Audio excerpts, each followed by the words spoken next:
Never has a victory in the field caused such a sensation. The joy was general. Everyone was drunk with delight and went running to and fro to spread the news. It was impossible to resist telling everyone you met. It was a national triumph, and you shared it even with your grooms, officers, soldiers. Everyone was convinced now that we could snap our fingers at fortune and the elements alike, that Frenchmen were invincible. Here are the full details, as given later by the Marshal himself. In the afternoon of the 18th, a thick mist prevented him from seeing an inch in front of him, and his advance guard ran headlong into Russian batteries.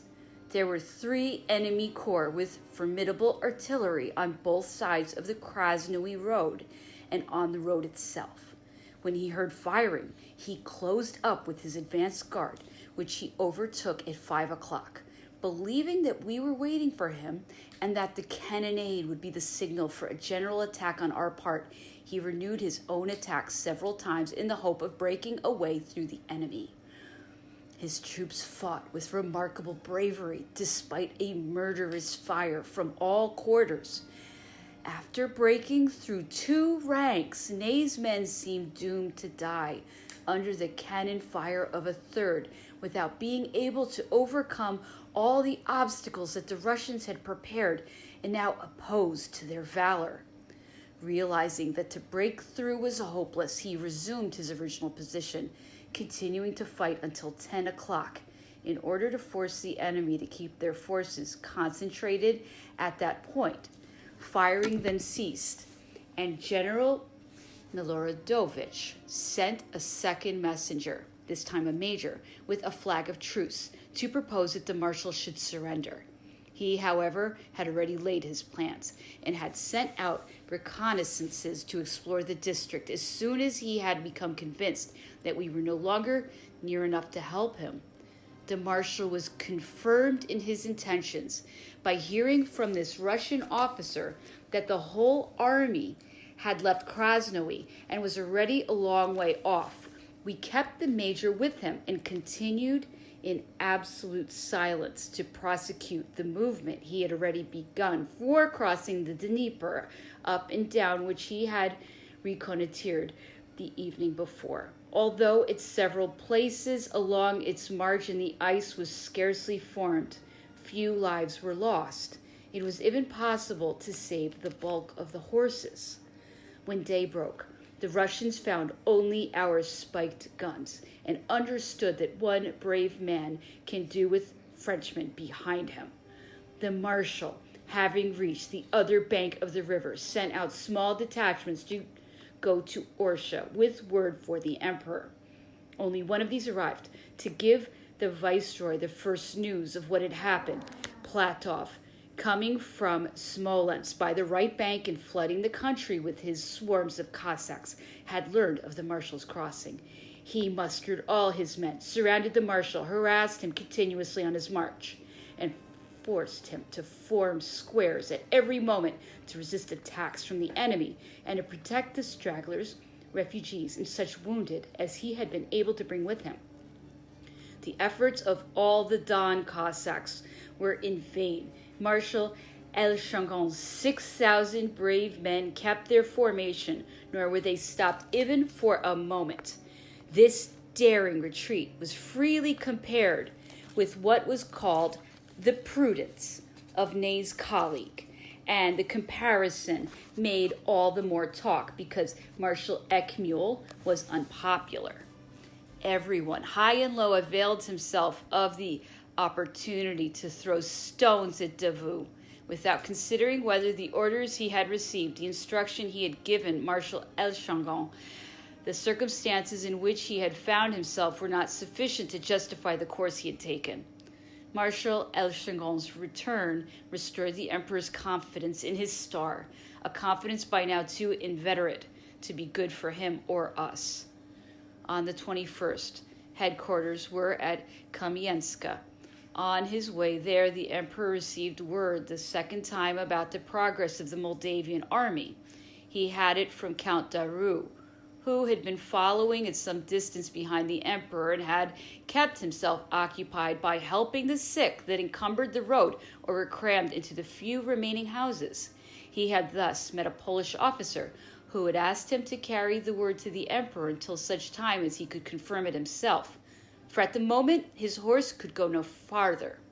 The emperor peppered Count Daru with questions as he did the Pole later on, but there was nothing to be learned except that Admiral Chichkov's Moldavian army had moved upon Borisov. This information roused the emperor to anxious thought, and that evening he told us all about it. "Shall we get there in time?" he said to me. "Will the Duke of Belluno take the offensive soon enough to divert Wittgenstein? If the Berezina crossings are close to us, something may turn up, something unforeseen, some setback, so that we'll have to cut our way without the cavalry of the guard. How far could I get with them in 5 or 6 days with their horses in the state that they're in now? How far without letting the weakest fall by the wayside? With my guard and the brave men that turn up, it's always possible to break through. I must find out what my corps on the Duina are up to, and Schwarzenberg, Murray, with every means of information open to him, has certainly warned them of the admiral's movements." The emperor then spoke to me about his journey to France, as if something already settled, and told me that I should accompany him, that he had no need of another captain of escort. It was now behind the Berezina that the emperor thought he would be able to take up his position. The supplies in Minsk were to provide the wherewithal to rally and feed the army.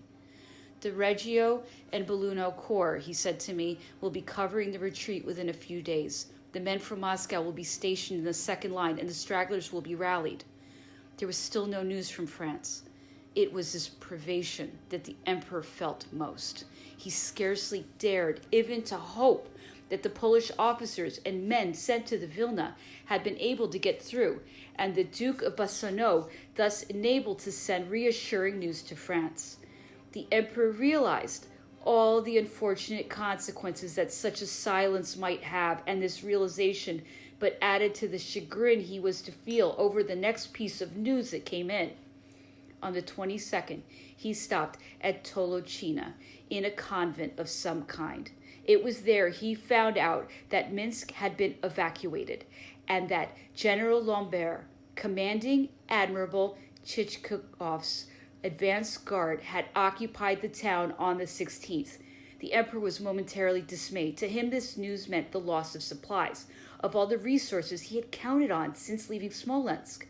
To rally and reorganize the army, moreover, and worse than that loss, he now had to face the disturbing certainty that the Moldavian army was not moving to join forces with Kutuzov and the main Russian army on our flank, as he had hoped all along, but was massing instead to cut off our retreat. The emperor's character, like steel by fire, was tempered anew by these reverses of circumstances and this vista of danger. He immediately made up his mind to quicken the retreat, if possible, to reach the Berezina before Kutuzov arrived there, and to fight and vanquish whatever stood in his way. He adopted instantaneously the notion and the line of reasoning that would console him by putting his situation in the best light. He decided, in short, that Schwarzenberg and Renier, fully informed as to what had happened, must already have moved, thus altering the whole state of affairs. In any case, so he thought, the concentration of all the forces he had in that district would inevitably occur at Borisov. He looked forward to that concentration as a great advantage from the point of view of safeguarding the army's retreat, which he now realized could not be stopped before Vilna. He was confident of finding the Borisov bridge well guarded. That was the main thing. Its defense had been arranged for some time. Troops were available for the purpose, and judging by what he was gracious enough to say to me as well as to the Prince of Neuchatel, he had no misgivings about the matter. That evening, when the emperor had lain down and had, as so often happened, kept Count Daru and Duroc to talk with him, he fell into a doze, and these gentlemen, waiting until he was asleep before they withdrew, began chatting together. After a quarter of an hour, the emperor woke up and asked what they were saying. We were wishing that we had a balloon, Monsieur Daru replied. What for? To carry your majesty away. Good God, things are bad enough now. You're afraid, then, of being taken prisoners of war? No, not prisoners of war, because they won't let your majesty off so lightly as that. The situation is very grave. That's a fact. The issue is growing more complicated. Just the same, if my leaders set a good example, I am still stronger than the enemy. I can very well afford to disregard all the Russians if their troops are all that stand in the way. It was on the next day, November 23rd, that the State Secretariat burnt its papers. Monsieur Daru had been asking to do this ever since we had left Kiev, where the destruction of equipment began. The Emperor sent for me in the small hours of the morning and told me of the bad news he had received. This is beginning to be very serious, he said. He asked me whether it was freezing enough for the rivers and lakes to be frozen hard and whether the artillery could pass over the ice. I am inclined to think not, at least as far as the rivers are concerned, I replied. You don't know what you're talking about. Didn't Ney cross the Dnieper over the ice after leaving his cannon behind when it wasn't so cold as today? It's going to freeze, and we shall cross the Berezina marshes. Otherwise, we should have to break through the enemy and then make a big detour. How many days of forced marches will it take to reach Velika or Globokoye?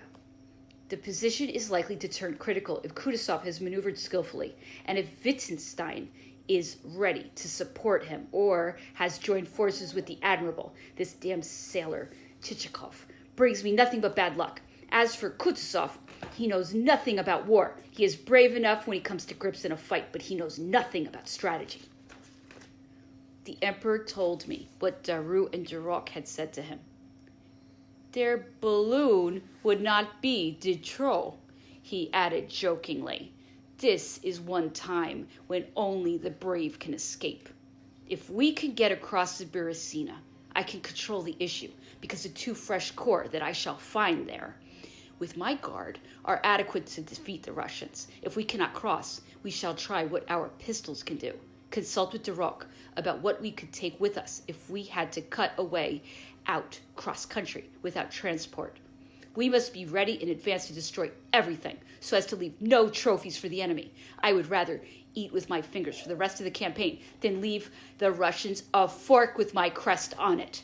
So come to an understanding with Duroc about what belongings to his department, but keep it quiet. I have only spoken to him and to you. We should also make sure that my weapons and yours are in good condition, for we may have to fight. The Emperor again went into great detail about his position and about the project of which he had spoken. I had a conversation later with Duroc, who told me what the Emperor had said to him and Daru. We agreed that henceforth everyone who fed in the Emperor's mess should be responsible for his own cup, plate, and cutlery if he wanted to keep them. The pretext we gave was that the canteen mules were giving out. Although the cold was still severe enough, the weather was overcast and threatened a thaw or snow at the least. The sick and wounded froze during the night near the bivouacs. Carelessness and the difficulty of finding fodder and, above all, water caused many of the horses to perish. To water them, it was necessary as a rule to go a far distance and to break the ice. Then there had to be a vessel of some sort to draw the water, since the banks were not everywhere fordable. We arrived in the night. Where was there a river or a well? The surface of water was dirt-covered. The frost had turned everything drab. The ice, which had been broken with difficulty in the evening, would be frozen hard against the next morning. Fresh efforts had to be made to break the ice at all. An axe or an iron rod was necessary, and there was a shortage of every sort of instrument. When he arrived in the evening, a driver, half dead with cold, would be afraid of getting lost. He would try and find some means to light a fire, to shelter himself, to get hold of something to eat. When he was not too much overcome, or if it were not too dark, he would try and do what he could for the horses. But more often than not, however, when the weather was bad, he just left them where they stood, and we set out the next morning without the wretched animals having been unharnessed. Monsieur Giraud, my aide-de-camp, who had been in my carriage since he was wounded at Krasnoi, died during the night of the 22nd. He had been unconscious for 2 days. From Tolochina to Bobur, where we arrived on the 23rd, the road was even more thickly covered with dead horses than on preceding marches. There were many human corpses too, and at every bivouac one saw large numbers that had died of suffocation from the fumes of the fires, because they had dragged themselves too close when already frostbitten and half frozen. Others still moaned but could not drag themselves away, either because they were too weak or because their hands and feet were frozen. This horrible sight made a profound impression on everyone. It was impossible to convince a poor wretch numbed with cold that fire was fatal to him, that his only remedy was movement, dry friction, and even better for the hands and feet, friction with snow. As the emperor passed through the ill-starred multitude, there was not a murmur or a groan to be heard. How generous those Frenchmen were in their misfortune! They cursed the elements, but had not a word of reproach for la glory. The emperor was convinced that Kutuzov's irresolution and the time lost by Milotovich in waiting for Marshal Elchegons on the Krasnoi road had put us several days ahead of the Russian main body, and that therefore we should have time to cross the Berezina. After what had happened at Minsk, that crossing had been a good deal on his mind. It was at Loznitsa, where we were the next day, the 24th, that we learned of the skirmish 3 days earlier at Borisov. There the bridgehead, occupied by a Polish battalion, had been surprised and abandoned to the detachment of Cossacks. However, the gallant General Dombrowski had forced a way back to the bridgehead with his division and held out valiantly for 10 hours against 3 divisions of Russians. But so we learned at the same time. The press of superior numbers had compelled him to cross back again at nightfall. His movement had been carried out with the best possible order, and he had taken up his position opposite the bridgehead at Nemenitsa. This unexpected news, robbing us of our only means of retreat, of sole properly constructed way for a great stretch up and down of crossing this river, lined with steep banks and marshes, was the worst the emperor could have received. The details given with it confirmed the news itself, and also certain other particulars implicit in it. There could be no longer any doubt, for instance, about the arrival of the Moldavian army, which the emperor had so long believed was coming to reinforce Kutuzov. It looked as if we were fated in this cruel campaign to suffer all the most infuriating reverses of which fortune is capable. Everything best suited to upset the emperor's plans came then in quick succession, after having had to face the loss of all supplies on which he had counted to meet the army's needs and to provide for its reorganization. He now lost, when no other hope remained to him, the one assured means of crossing the Berezina. Anyone else would have been overwhelmed. The emperor rose superior to the mischances which had befallen him. These reverses, instead of disheartening him, brought out more than ever his characteristic energy. He showed what sublime courage and a brave army are capable of when they have to contend against the worst that misfortune can do. One thing is certain: the emperor showed himself a match for each emergency, and therefore fitted to prevent them all. If only he could have presumed no further upon fortune, glory, and mankind. But hope, the merest inkling of success, elated him more than the severest setback could depress him. The indirect news, which he received almost at the same time as the other, of successes contrived by the Prince of Schwarzenberg on the 16th and 17th, revived his spirits. He had so often been loaded with fortune's favors in the most desperate of circumstances that he hoped and was soon quite confident that the Austrians, whom his ministers must have kept in touch with what was happening, would catch the inspiration of his genius, that they would take advantage of these successes to come to our aid, and that their maneuvers would extricate us and even give us a chance of snatching a victory of sorts in which he could show to advantage. Along with such splendid talents, with a character so finely tempered, with a soul strong enough to dominate all misfortune, he had as great fondness as he had little need to indulge in self-deceit, the refuge of the weak.